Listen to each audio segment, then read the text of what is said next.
জানো তো, একটা কথা বলি, আমার মতন কারা কারা আনন্দ পাও জানি না। আজকে বলি, এই সোম থেকে শুক্রবার আমার তাতানের স্কুল পড়া সব স্টার্ট হয়েছে, কিন্তু শুক্রবারটা যেন আমার বেশি আনন্দ হয়। কারণ জানো, সেটা হচ্ছে এই যে কালকের দিনটা, পরশু দিনটা আমার তাতান আমার কাছে থাকবে। তো খুব আনন্দ লাগে নিজেকে, আমিও একটু তাতানের সাথে সময় দিই। সারা সপ্তাহ তো তাতানকে বকাবকি সব করি। তো যাই হোক, ওই দুটো দিন কিন্তু তাতানের সাথে আমি থাকি। তো সব পড়া দেখি, খেলি। তো যাই হোক, এখন তাতানকে স্কুল থেকে দিয়ে আমি বাড়ি যাচ্ছি। তো তাতানের পাপাকে বললাম আমি চালাচ্ছি, তুমি পিছনে বসো। তো এইদিকে হচ্ছে মা বড় মার কাছে চলে এসেছি পুজো দিতে। মা বড় মাকে বলছি, মা সবাইকে ভালো রেখো, সুস্থ রেখো, কারুর কোনো বিপদ এনো না। তো যাই হোক, আমার কিন্তু পুজো দেওয়া হয়ে গেছে। আর ফুল থাকলে কিন্তু পুজো দিতে কিন্তু বেশ ভালোই লাগে, কি তাই তো? তো ঠাকুরকে বললাম, তুমি এখন খাও, সেবা করো, আর আমি হচ্ছে একটু চা খেয়ে আসি। নাহলে চা না খেলে কিন্তু আমি আর চলতে পারবো না, কারণ 8টা কিন্তু প্রায় বাজতে যায়। তো এখন তো আমি চিনি ছাড়া লাল চা খাচ্ছি, দীর্ঘ 4 মাস হয়ে গেছে।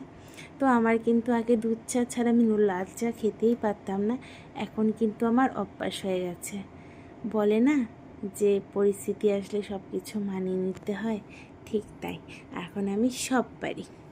তো যাই হোক, আর এইদিকে তো তাতানের পাপা স্কুল থেকে দিয়ে এসে টিভি দেখছিল, আর ওইদিকে হচ্ছে তাতানের পাপাকে একটু ডাবের জল দিলাম, খাচ্ছিল।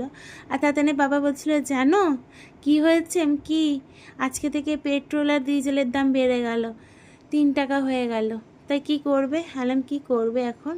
তাহলে তো তাতানকে স্কুল কামাই করা মানে যাবে না, তাতানকে তো স্কুলে নিয়ে যেতেই হবে, সামনেই তাতানের ছুটি। তাই আমি আর তাতানের পাপা প্ল্যান করেছি এখন 11 নম্বর গাড়িতে যাব। কি জানেন সেটা? মানে পায়ে হেঁটে। তাতানের পাপা বলে কি, তোমার মাথা ঠিক আছে? এখানে তাতানের স্কুল কত দূর।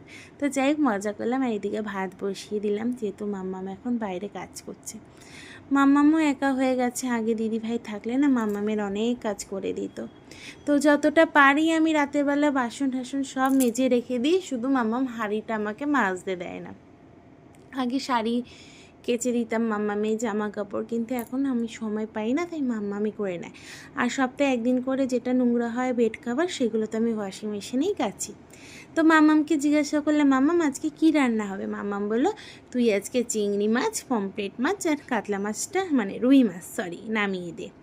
তো বললাম কী হবে? বললো, চাল কুমড়ো দিয়ে করব হচ্ছে চিংড়ি মাছ, আর হচ্ছে পমফ্রেট মাছের ফ্রাই করব, আর